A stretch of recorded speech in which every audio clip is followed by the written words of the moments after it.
Hey y'all, welcome back to Sarah's Hot Mess Kitchen. Now, yeah, here we are. And back in my kitchen again. Same old spot. I didn't intend this video to be a voiceover, but it turned out to be a voiceover. I don't know what happened. It kind of messed up, and I was talking like in slow-mo, and it was just crazy. So I just said, I'm just going to do a voiceover. Now, today, since the weather is pretty outside, it wasn't cold, it wasn't raining. Dude, yeah, we're going to throw this sucker on the smoker, okay? Now, I'm just talking here because remember, I didn't intend it to be a voiceover. I got me a 10-pound pork shoulder butt here. And yeah, we're gonna smoke this bad boy. This bad boy took me about 12 and a half hours, almost 13 hours to yeah. Oh no, I had wild hair. I only had this one day off, and I was like, yeah, we're gonna smoke some butts because 10-pound smoke butt can go a long way in my household. I'm just putting on some Cajun seasoning.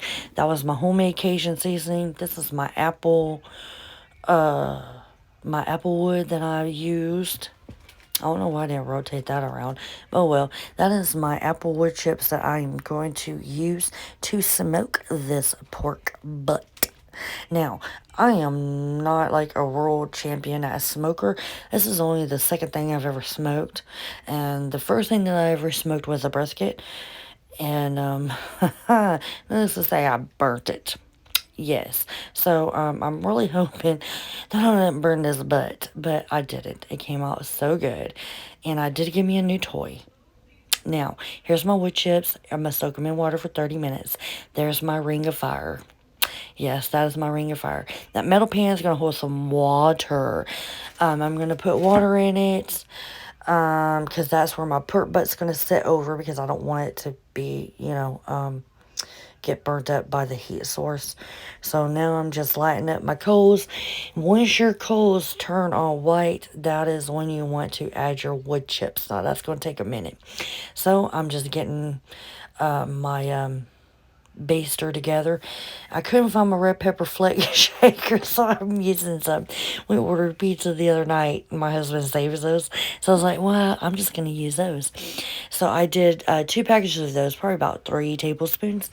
And then I'm going in with some white vinegar, some regular white vinegar, 1 cup. Okay, 1 cup. Now I did not use all this, so have almost only use a cup, like a cup and a third. So if I was you, I would only do like a half and half, half white vinegar, and then half of the apple cider vinegar. Yeah, I used 2 different vinegars. I don't know why, because I was thinking that I was going to use apple juice and apple cider vinegar, but I didn't, and I ended up doing it this way. I don't know why. I guess because I've never done it this way before. Like I said, I'm not in. I like smoked meats.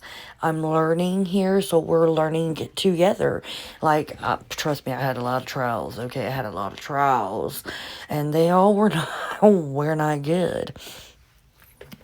But at least I try, because you can't learn if you don't try, and you don't learn if you don't mess up. So there it is. So now I'm just adding in, I had a tablespoon of some brown sugar left. So I'm adding that to my baster. And I also did add in cumin, salt, and pepper. Like a couple pinches of salt. I use the sea salt. Shake how much pepper in there you would like. And then however much cumin you would like. Bam. My coals are starting to turn white. Well, they did turn white. I added on some more coals because I knew this was going to be a long ass process. And then I'm going to go in with my wood chips. Now, when you season your pork, you want to season all sides of your pork, okay? Every last single bit of it. I just used Cajun seasoning. That's what I had on hand. My own Cajun seasoning that I made was smoked paprika, cayenne, salt, pepper, oregano, thyme, cumin, and dry mustard. That's what's in mine. You can use whatever seasonings you like. If you have an already barbecue seasoning blend that you like, the one that I had is called pork rub. It sucked. It sucked. It sucked. Okay, it sucked. Therefore, I did not use it here. I just used my Cajun seasoning. I was wanting to get the gospel. It was gospel something. I saw it at Lowe's, but I It was like $13.99. I was like, do I want to pay that much? Do I? So y'all let me know if anybody has ever tried that because Mama's interested. Mama wants to know. Yes, I'm going 90s style with the onion on my grill grate. Now y'all know back in the 90s this is how our parents did it. That's where I learned it from. Come on now. And it does work. I mean, it works. I smelled that onion for at least first 3 hours of cooking. And I was like, damn, that smells good. God, get off your feet, woman. I'm sorry, guys. Like, I tried to set up my tripods, and then that all of a sudden, like, my neighbors started coming over to bother me. So I decided, nah, I'm just gonna hold my camera and just be inconspicuous. So you might get my feet, my white legs that need to see the sun some more. But I'm always working, so yeah, this is the only time I really get to see the sun. And yes, I do need a pedicure. So back up off my feet. Get off the feet, women. Oh my God, get off the feet. Next time I'm wearing my tennis shoes. My little cheetah print tennis shoes. Alright, and there her is, all cleaned up. And then, I don't know, I was just walking back in. And there is our beautiful butt. Now, here is a mistake that I made that I do not want you to make. Okay? You know how some smokers have, like, the coals on the top? Okay, this is what I'm going to tell you. Learn from my mistakes, okay? Learn from my mistakes. If your coal's at the top, then you want to put your fat cap, okay, at the top. And that will let it self-base, so then you ain't going to worry about basting. But if your coals is at the bottom like mine, see, there's my new toy. And it wasn't working at first, and then I changed the battery. Bam! Now it's working. Then we're going to go plug it in. Bam! Yes, there it is. But if your heat source is at the bottom like mine, put your fat at the bottom because that is going to protect your meat. Tell me why I didn't think of this sooner. I mean, I thought of it.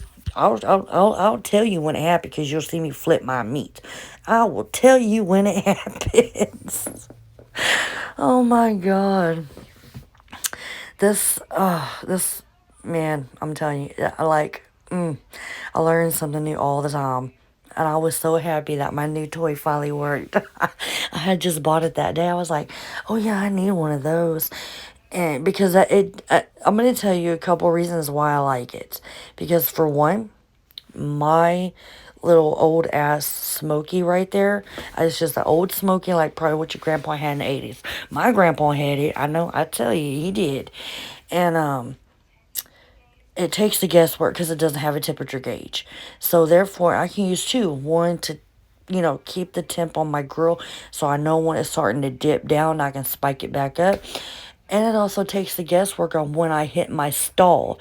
Now, whenever you are smoking pork, you will hit a stall.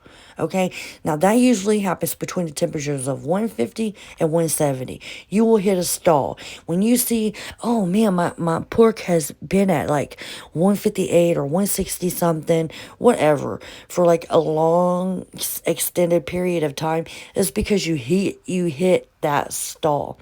So once you hit that stall, you're going to want to wrap your pork. We call it the Texas Crunch. Okay, you're going to take your 2 pieces of foil because you want it to be wider than the width of your pork and you want it to be longer than the length of your pork. Okay, you see what I'm saying? So I'm going with this? Yes. So you're going to want to wrap it. Now, all wrapping does is speed up the cooking process, but there's also a difference in using aluminum foil and butcher paper. Okay, both both the aluminum foil and the butcher paper help trap in the heat to break that stall, because it's like saying, hey there, you little jack you're gonna cook whether I want you to or not, because it's gonna trap in the heat. But then with the butcher paper, it also lets the heat escape. You know what I mean? So like if you were to say like you overcook it in with aluminum foil, then your meat might get mushy. With the butcher paper, it it could probably still get mushy, but not as mushy because some of the heat is still escaping. You know what I mean? Am I making sense here? I mean, does anybody understand what I'm trying to say here? I mean, I'm not a wordsmith, y'all. I'm not. Now, I did baste this pig every 45 minutes until let's be honest, I got lazy. I was starting to get tired. This was my only day off, and I had no downtime to relax. In between basting, I was playing with my dogs, throwing ball, chasing them around the yard and stuff like that. And Mama was getting tired, okay? Mama was getting tired.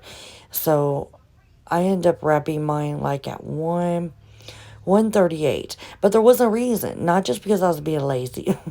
Not just because I was lazy, okay? Not just because I was lazy.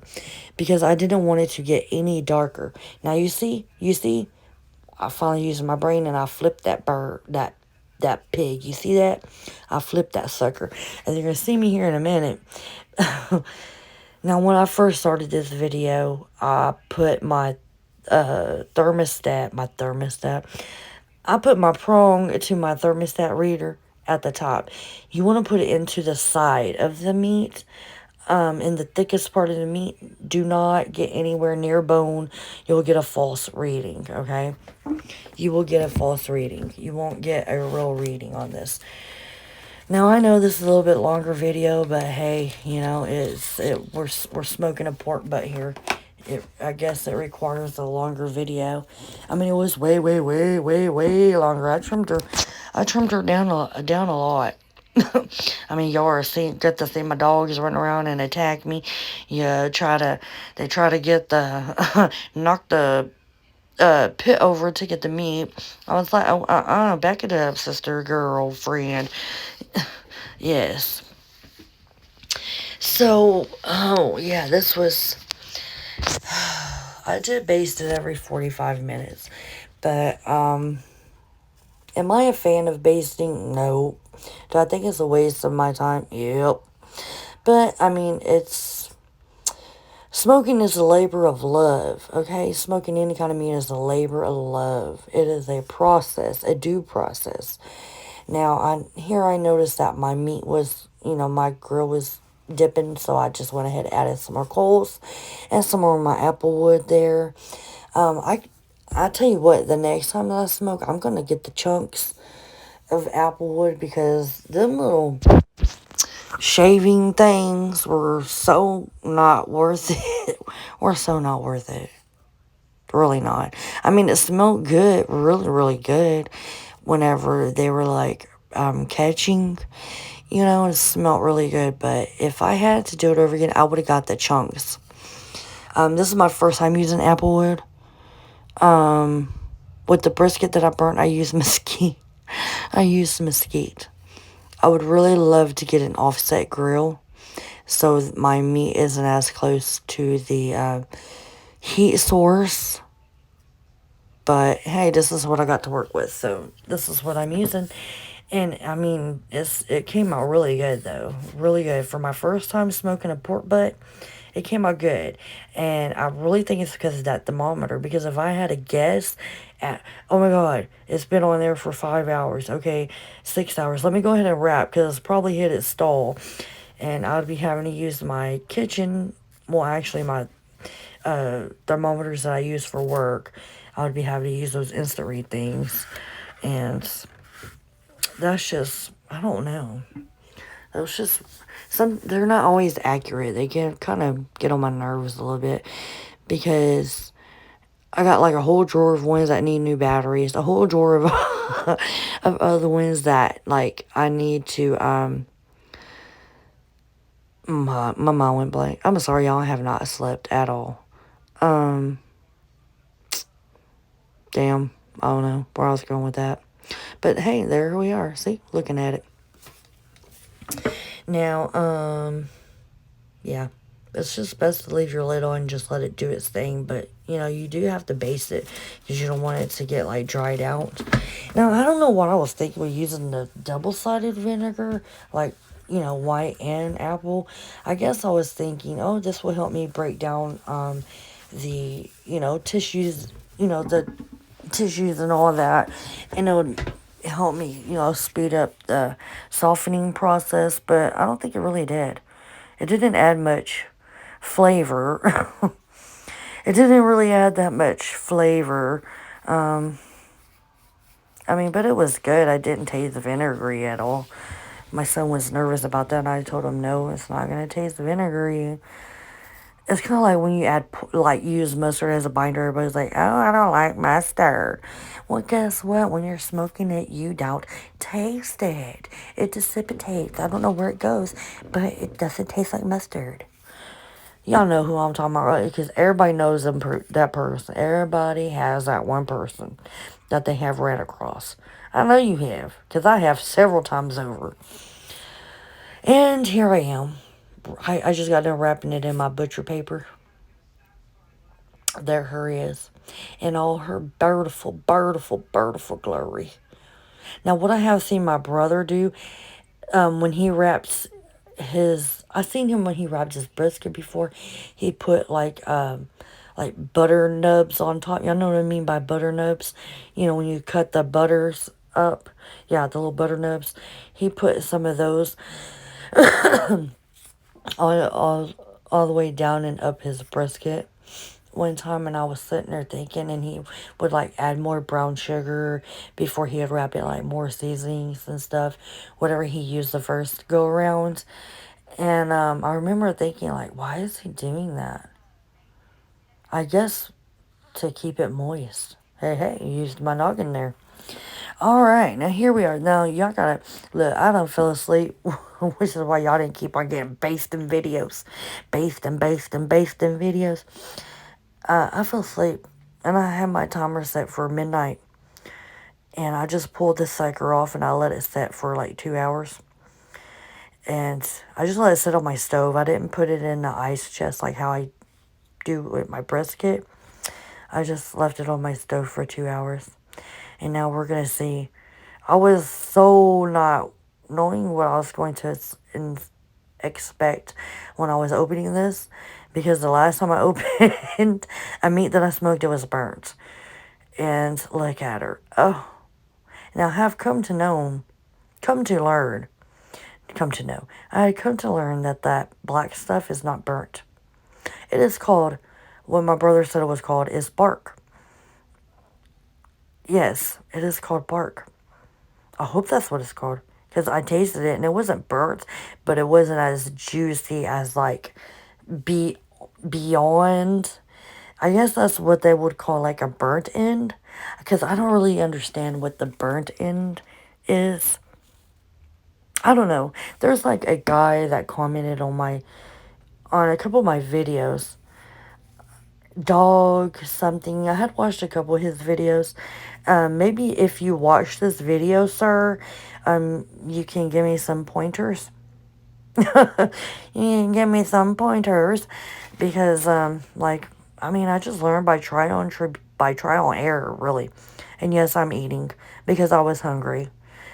And yes, I did wash my hands like 9 million times. And my son woke up because my dog started fighting because I had dropped a piece, so they were fighting over it. So I had to like break it up and get them a couple of pieces, but that hasn't happened yet. Ow. Here I am. I'm just taking off all that fat. Now, this pork, I mean, it did have a couple layers of fat, but it wasn't like, you know how you get some pork butts? It's just like, dang, that sucker was like 4 pounds of fat and only 2 pounds of meat. It wasn't like that. This one wasn't like that. Like, that fat cap was really thin. So I was kind of shocked by that. Now, if you do, say, like, if you trim your brisket, or you trim up a chicken, or you trim up your pork, I save the fat that I trim off, and I make tallow. Okay? I do this with all my meats. So, like, say, on Valentine's Day, or my husband's birthday, if he wants a nice, juicy steak, then I'm going to use either my brisket fat, or my pork fat, and I'm telling you, there is nothing like that. And if you put it on your stove, or you can even put it on your smoker next to your meat that you're smoking, man, and just let it melt down, and then you can use that to baste your meat. Oh yeah, I mean, it'll be oily as all get out, but it would be good. But it'll be nice and moist. All right, now I'm just being picky about all the fat because there was a lot of fat, like, and but you know, you can see it all right there. Now I did make my son a sandwich with this. He was wanting me to make him a sandwich, and at this given point in time, it was almost 2 o'clock in the morning, almost, and I had to be at work at like 3, but I didn't end up. Well, actually, I had to be at work at 5. Yeah, that I had to be at work at 5, but I ended up getting there at 4 because something had happened and my phone, you know, calling and texting. Y'all know how it is sometimes. So, yeah, there I am. I'm just eating. I'm just eating.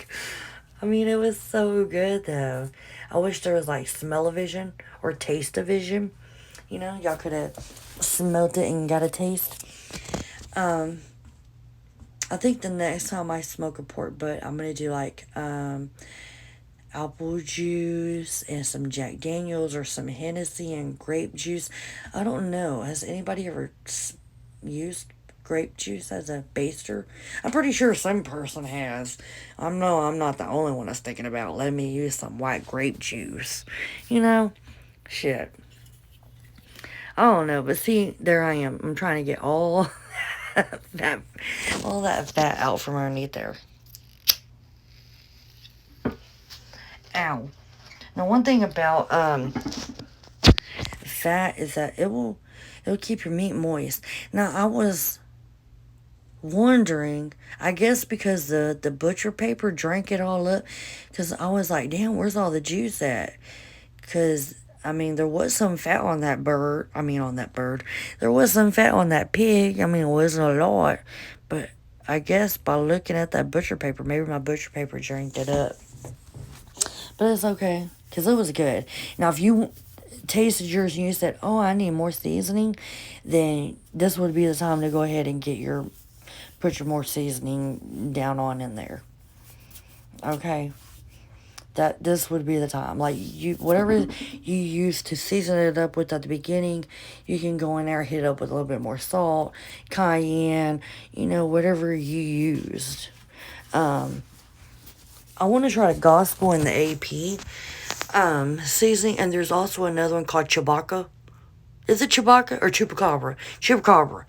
Somebody said that shit tastes good on some brisket, so maybe I'll see what's up and try it. But I am one of those people, because when I was younger, there was like somebody in my life when I was really young who thought that he could barbecue and he really couldn't. And say like one time he did like chicken. He just put it on there and he already started putting barbecue sauce on it. Barbecue sauce has a lot of sugar in it. So y'all know what it did. It burnt up. So therefore, many years, I want to say until I was like 31, 32, I didn't start getting into like wanting to learn how to smoke meats, because that ruined it for me for a lot of years. Like, I stayed away from barbecue for a lot of years because I thought that everybody did it that way. And no, I just found out that he was a moron and he didn't know what he was doing. And I don't want nobody to go through that, because just this, I mean, it could be something as simple as salt, pepper, and garlic. And as long as that meat is shining through and you can taste that meat and not like all the seasonings that you bathed it in, then to me it's going to be a winner chicken dinner. You know what I mean? I don't want to taste all that seasoning that you drowned it in. That you drowned it in the beginning. I want to taste the simplicity of the meat. Now here I am feeding my babies, feeding my son, and myself. Oh my god, I'm so tired. I'm getting delirious. I still ain't yet been asleep, y'all. Oh, no. But I don't know. How y'all think I did? I think I did pretty good my first time smoking a butt. What do y'all think? Have y'all? Now, I was really trying to find like a smoke ring. I didn't really see much of a smoke ring, so I don't know, like, I guess it didn't get like a lot of smoke. See, I'm looking for it. I know like it's supposed to be somewhere on the meat, Where? I don't know. I was trying to find it. Here's me going to taste a piece of that dark part. And I'm telling you, it was not burnt. It was not burnt. It was good. It was just a little bit drier than the rest of the meat, but it was still good. And that's where I'm guessing, like, the burnt ends come from. Like, the burnt ends. See, I'm talking to my son. Yeah. I don't really understand the burnt ends of something. I don't know. But hey, I do commend y'all if anybody did watch this video all the way to the end. I do want to say thank you. I know this video was a hot mess video. I was shooting it one hand, getting mostly of my feet than what I was doing. But next time maybe I'll put it in my backyard and use my little holder there, and it'll be a lot more better off. Who knows? Maybe the next time that I make a video, I just might have an offset smoker. I've been trying to talk my husband and to get me one for the last 6 years. I think I'm getting a little closer. I think so. I think I am. I just, I don't have the money to go spend like $5,000 on one, but maybe like a couple hundred would probably work. I don't know. And yes, I'm still eating. Yes, I'm still eating. It was so good. It was really good. Now, if you go to reheat this, if you go to reheat it, don't use a microwave. It dries it out. If you use your oven, it'll dry it out. Put it like in an oven-proof bag. Like those turkey bags. I would put it in there. Put a cup of water or a cup of some kind of broth that you have in there and let it steam, because that will still keep it juicy and keep it from drying out. Okay. My husband loves using the microwave. I don't. I'd rather just put it in a pan with a little bit of olive oil, let it get kind of warm, and then throw in, a little bit of broth, and that also does the same thing. But when I reheated it up today, I did use the oven-proof bag, and I set my oven at 200, and, I put my cup of broth in there, and I just let it go until it hit 165, because that's all that you really need to reheat it at. I wouldn't reheat up the whole thing. I just, like, broke off some that I was going to use for sandwiches tonight. Yeah. See, I didn't really shred it up. I just kind of chunked it up, threw it on some dag-nabbing bread that I didn't even feel like toasting because it was too early in the morning. Now, I did pull my brisket off at 195. I did pull my pig off at 195. And then I let it rest for an hour. You can let it rest for 2 hours, because then that resting time is just going to reabsorb all those juices. So, you definitely want to give it time to rest. And I'm just getting the Jack Daniel's honey barbecue sauce. I'll show y'all that here in a minute. It'll come up. I promise. I'll show it to you. I'm sorry, y'all. Yep, you see, there I am shaking it. I'll show it here in a minute. Some given point in time. Oh, I'm trying to open it. It was hella hard to open. Like, it didn't want me to open it. Bam. See, I still was fighting to get it open. I'm so delirious. But alright, y'all. If y'all enjoyed my video, give it a thumbs up. Subscribe to my channel. I'm always doing some kind of retarded shit on this channel. If you have any suggestions, please leave them in the comment box below. I know this was a longer than usual video, but I don't know what else to say besides the fact that I had to smoke some meat. I could have, probably. I don't know. But there's with that Jack Daniel sauce, man. And then I had it on my hands, so I had to wash my hand off. I'm not really big on barbecue sauces. I just like the simplicity of the meat. Like, I just threw my meat on some bun, with some coleslaw and just ate it on up, buddy. And it was really good. I hope y'all give this recipe a try. If you do, let me know how it turns out. Ow. No, I just, so, exactly how I served it, too. With some chips. Oh, man. But I'm going to get a close up here in a minute. I'm going to take you down. See? And oh, there's my Oreo. She's waiting for me to drop a piece. Yes, I know. We still have our subfloors. I still ain't found no tile I liked. I'll find some eventually. Look how pretty. Oh, it was so, so good. So good. Now, that is not mold on my bun. It's some kind of artesian bread that Walmart had on clearance, so I got it. All right, y'all. I hope y'all had a very good day. Have a great weekend. And I will see y'all in the next video. Bye now.